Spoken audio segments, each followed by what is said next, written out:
Hello everyone! In this week's video, I'm drawing your original characters.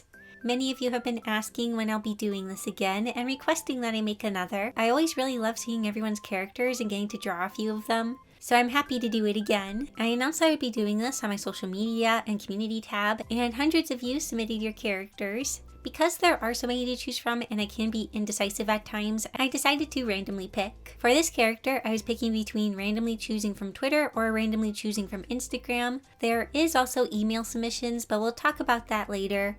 For now, it's either Instagram or Twitter, and I got Instagram. Now I need to pick between the posted submissions and the direct message submissions. You can either submit on Instagram by sending me a direct message or posting it with the hashtag, and we got the posted entries. I counted the submissions at the time and there was 147. Hopefully I counted right. The number we got was 101 and entry 101 was from 26 Zaina. Their character's name is Ina and she is 16 years old. She's an Ignoric cat and has water and wind powers. Ina is a royal princess in cat country. Ina is the type of child who always smiles all the time and can be said to be not easily carried away by emotions. Ina often spends her time sleeping or lazing around. So a lot of times before I start sketching, I'll try to think of a concept. But this time I had no concept when I started sketching. I thought Ina was super cute and I loved her design. It's just I've made illustrations with water powers before, so I was trying to think of a new way to incorporate them. And sorry, I totally forgot about the wind powers.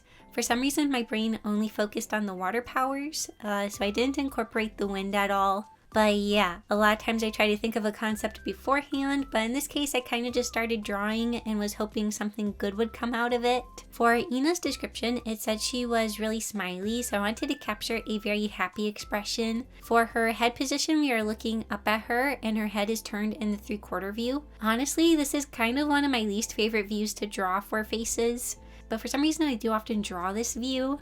I always think the camera angles where we're looking up at the character looks really cool, but it can be tricky at times and it can be really wonky if I'm not careful, so I was a bit nervous about choosing this view. As I was sketching the body, I was like, okay, now what do I do with the arms? Then an idea hit me. Maybe Ina is kind of running or skipping along. It's a warm sunny day and she shoots some water from her hand, and the combination of water and sun makes a rainbow. I hadn't done something like this before, so I thought it'd be a fun concept to go with. Now that I have my concept in place, I can clean up my rough sketch. I was really hoping this would turn out okay since I did like the concept. Like I said, I was a bit nervous about the face view. I didn't want it to look wonky. So last week I did a video on finding my anti-style. I was trying to draw the opposite of how I usually draw. Also, thank you to all of you who really like my anti-style. I'm happy so many of you like it, and I do want to play around with it and develop it some more because it is a lot of fun to draw in that way. But it was kind of funny. After I worked on that video and drew in that style for a bit, I had a brief amount of time where I was having a hard time drawing in my style again. It's like my natural muscle memory felt a little off or something. I was trying to draw a normal head in 3/4 view for my webcomic and I complained to my sister Reagan, for some reason I can't draw a head in 3/4 view. This is like my third time trying. Thankfully I did get back into the swing of things after a little bit. It's like I was kind of overthinking because like with the anti-style, I was thinking a lot while drawing. But when drawing in my style again, I don't have to think as much, if that makes sense. I don't know, it's more just my usual, so I can kind of go with the flow. So I was having a hard time just going with the flow. But yeah, the video was a lot of fun, and many of you did say you'd like to see me try to draw in a hyper version of my style, so the eyes would be even bigger, the hair would be even fluffier, and so on. And I definitely want to try doing that in the near future. But anyways, back to the sketch. I was very glad that I was pleased with how the sketch was looking. I felt like it was turning out decently. After the cleanup sketch, I did another cleanup sketch just to make sure everything was how I wanted it before going into line art. Sometimes I'll try to do the line art with messier sketches, but in a lot of cases I find the line art process is much easier if I take the time to clean up my sketch, and the line art overall ends up being nicer and cleaner. And I just wasn't feeling super confident with this drawing, so I felt like another sketch would help. Thankfully, I am happy with how this hand turned out. I decided to add fingernails this time. I used to never add fingernails to the hands when I drew them, and a lot of times I still don't, but I notice I keep feeling the need to add them lately. especially if the hands are very prominent or kind of larger in the illustration. I do like how the nails kind of help further define the fingers and which way they are facing. You might be seeing fingernails more often in my art, and for some reason saying that sounds kind of weird. But yeah, I've been liking to add them to the hands I draw. Anyways, we're going to speed through the rest of the cleanup sketch and line art because I am now kind of making you watch me draw the same thing like 4 different times. So things might get a bit repetitive if I make you sit here and watch the slower footage. Also, I noticed a lot of you ask what brushes I use. You can find the pens I use on the Clip Studio Paint asset library. For sketching, I use the Right Boru pen. It's my favorite brush to use when sketching. It has a very lovely texture and I just really like it. I also used it for the line art in my anti-style video since it has a bit of a rougher texture. I saw Rin Spirit Art using this brush in one of her videos and I wanted to try it for myself, and yeah, it's a really good brush. I highly recommend it. For the line art of this picture, I'm using the AA ink brush.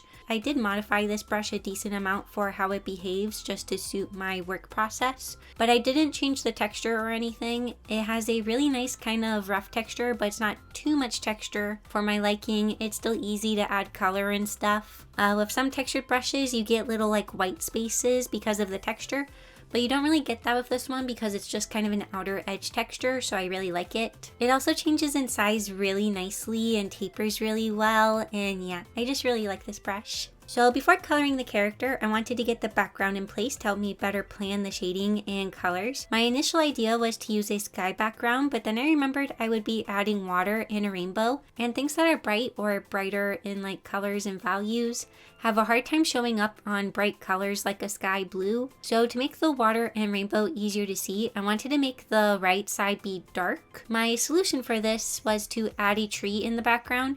I dragged in a tree from the asset library, applied a gradient map to it. I love gradient maps, they're so handy.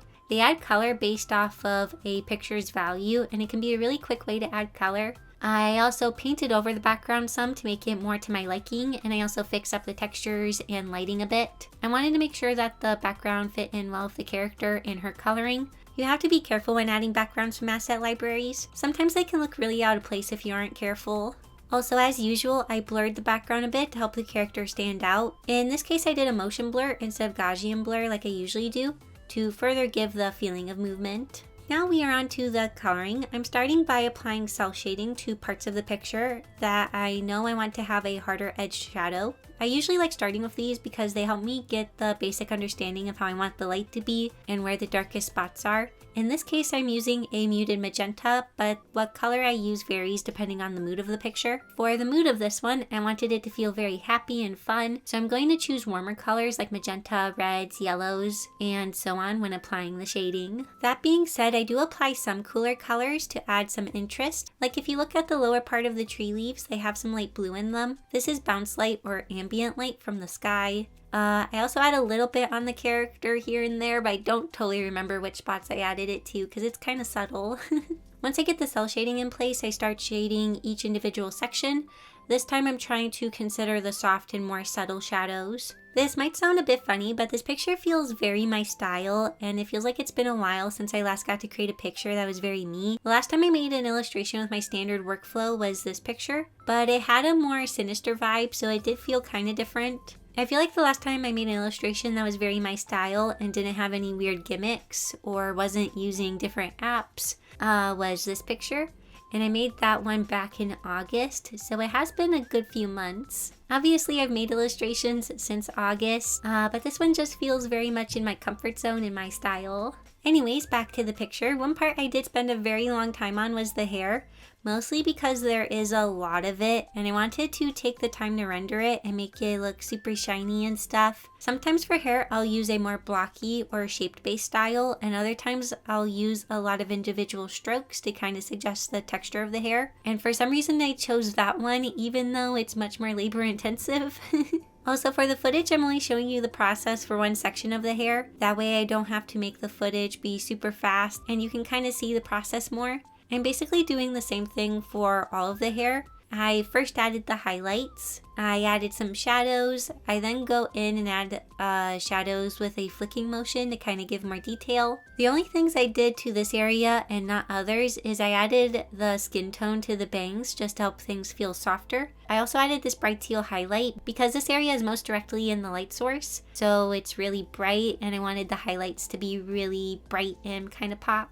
And this felt okay, but it felt like the highlights needed more. I wanted them to feel very warm and sunny. So what I did is I put all my layers into one folder and clipped a layer to that folder. I then started going on top with a light yellow. I also go over the line art as I'm doing this. By covering the line art with this color, it helps things feel even brighter and a little less like a coloring book. I was very happy with the addition of this. It started to have the feeling I was wanting. Now we are on to the eyes. I always like to save them for later in the process since they are my favorite part, and I did try something a bit new with them. Because this picture was feeling very me, I wanted to make the eyes feel extra shiny or extra sparkly, so I found a texture in Clip Studio Paint and applied it only to the irises. I then scrolled through different layer modes until I found one I felt worked well. This time I liked the color burn option and it made the eyes look extra magical. I really like it. I kind of want to try doing this more often. I feel like it just adds a nice detail feeling to the eyes. Okay, so now it's time for the very important part, the water and the rainbow. I actually had just recently downloaded a water brush for a different purpose, but I remembered about it and it came in very handy for this. I did edit the water a good amount, like the colors and stuff, and I added extra particles to make it feel more shooty or misty. I also made a duplicate of the water and set it to add glow at a lower opacity to make the water look a bit brighter. Then for the rainbow, I did something similar. I used a rainbow brush in Clip Studio Paint to create the rainbow and erased it to the size I wanted it to be. Like with the water, to make it look brighter, I made a duplicate layer of the rainbow and set it to add glow to help the colors kind of pop. I also used the liquify tool to kind of adjust the shape of the rainbow.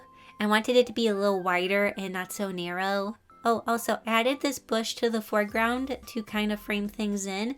I almost forgot about it. I added it in really last minute just because that lower right corner felt kind of empty. So yeah, I added that in. So here's the finished picture of Ina. This picture was a lot of fun to work on, and I really enjoyed working with the warmer, brighter colors. Oh wait, I just noticed I forgot to add the lines or like whiskers to her face. Sorry about that. I hope you still like it. I kept telling myself I wasn't gonna forget that, but then I did. But yeah, it was still a lot of fun to work on. For this next character, they are actually randomly picked by my boyfriend. I was telling my boyfriend about the video, and he suggested the idea of him giving me a random number, and he chose 57. And email entry 57 was submitted by Joanne, and this is their character Hercules. Hercules is a magus, and he looks young, but he's centuries old. He is unemotional and apathetic since he had lived through much that he just doesn't feel anymore. Hercules likes his solitude, however, he can be at peace whenever there are people around. Crowds are his favorite place. It gives him comfort to be in the presence of many people. So because Hercules is magical and mystical, I thought it'd be fun to draw him in an over-the-top magical pose, and I was playing around with this idea for a good while. I did like some of the ideas, however, in the description it says Hercules is unemotional and apathetic, so I feel like his body language should be more subtle and not over the top. So I dialed things back a bit. Instead of drawing a lot of the body, I'll hone in on just the hands and the head. And I'm going to draw the head slightly turned and tilted. Originally, I thought about placing the hand in front of the head, but I decided to go with it being on the other side, and I'm going to add the other hand to the bottom and make the magic kind of flow in between them. For this illustration, I decided I wanted to draw in a more semi-realistic style. In last week's video, when I was showing examples of my art, I noticed I had to dig pretty far back into my art files to find an example of my semi-realistic style. Since it's been so long, I thought it'd be fun to try to draw in it again. Plus, the original style that Joanne draws Hercules in is a more realistic style, so that also inspired this choice. My semi-realistic style, as the name suggests, is a bit more realistic. I define the nose and mouth more, the eyes are smaller and more realistic in shape and position. I also add more detail to them, like making the eyelashes have more of a texture instead of just a shape. Overall, things are more realistically proportioned. It is still far from reality, but you know, it's a bit closer. My sister Reagan kept joking that he looks like a K-pop idol, and I can't say I disagree with her. After finishing my more detailed sketch, I'm now going over with an even cleaner pass. For this picture, I'm not going to do line art. I don't know, I just felt like line art didn't suit this picture. I wanted to keep the slight roughness of my sketch and also some of the finer details I don't always add with line art. I guess it just feels a bit more natural or something, I don't know. I don't always fully understand my choices, they just feel kind of right. I'm just kind of following my gut or instincts. For the background, I thought stained glass would be cool, so I found a pattern for it. Since Hercules is a magus, I figured he would be in cool buildings with stained glass or something. I thought about going with cooler colors for this picture since his main color is purple, but I decided to change things up and go for a warmer color palette. Also, it helps to keep him from feeling evil since cooler colors feel more menacing a lot of times. To start, I wanted to get the magic in place since it'll be deciding a lot of the lighting for this picture. I started with a kind of particle-y brush and was trying to get this kind of swirly shape in place. I wanted it to flow really nicely in between the hands. I was having a bit of a hard time deciding on how it should flow, but eventually I came to something that I liked. Then to give it a little bit more of a flowing feeling, I used this brush that draws multiple lines, and I added some small particles in a bit. I kept trying to find a brush that made this kind of look on its own, or some kind of magical-y looking stuff.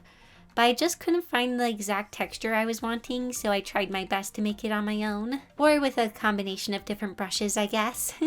Now to help push the effect that the magic is glowing, I'm going to add purple highlights to the right side of him. Because this is my more semi-realistic style, I'm choosing to make my shadows and highlights a lot softer. And I don't use a ton of cell shading. I also did define a lot of the planes of the face, but I was trying to not over-define things. I still wanted the style to have an anime-esque feel, and sometimes when I start to over-render, the face starts to kind of lose that feeling. So I only kind of defined things, but not a ton. Like I kept the shading around the mouth pretty simple. I didn't do things like define the Cupid's bow and all that. Oh, also, I'm posting this video on Christmas Eve, so Merry almost Christmas and Happy Holidays if you celebrate a different holiday. My family and I actually open presents on Christmas Eve, so a lot of times it's the day we're counting down towards. We all sit together and take turns opening presents. Since there is 12 of us, it does take a decent amount of time, but I'm always really glad that it does. We all anticipate Christmas a lot, so it's nice that we get to enjoy it for a while, and I always love hearing the excited squeals and screams when the little ones get gifts that they really wanted. It's a lot of fun. Plus, we always make some yummy food for dinner, and that's really good. Also, a little bit of a pre-warning, I will be taking a few weeks off in January. After all the holiday busyness, I like to take a few weeks off in January to kind of rest and get ready for the coming year. I will be posting a video next week on the 31st, so be on the lookout for that, but after that point, I will be on break for a bit. I'm hoping while I'm on my break to go visit my boyfriend again.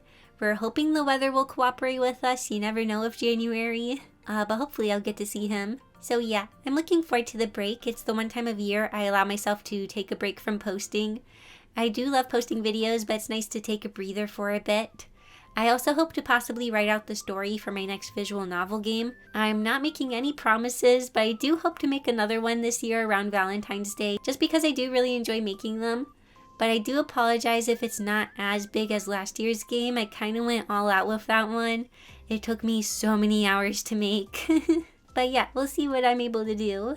It was very interesting and fun working with my more semi-realistic style again. I feel like I used to draw in this style a lot more often, but like I said, I haven't in a really long time for some reason. And I was wondering why I haven't drawn in this style recently, and I think it's because I haven't been doing much for drawing K-pop groups. Like I used to follow 17 and BTS more closely or keep up with the concept pictures that would come out, and sometimes I would draw them in my style because I thought they were really inspiring, but I haven't really been keeping up with K-pop for a while now, so I guess my semi-realistic style kind of dropped off with that. But yeah, it was fun to draw in this way again, and I do like how the coloring turned out. I'm glad I went with warmer tones.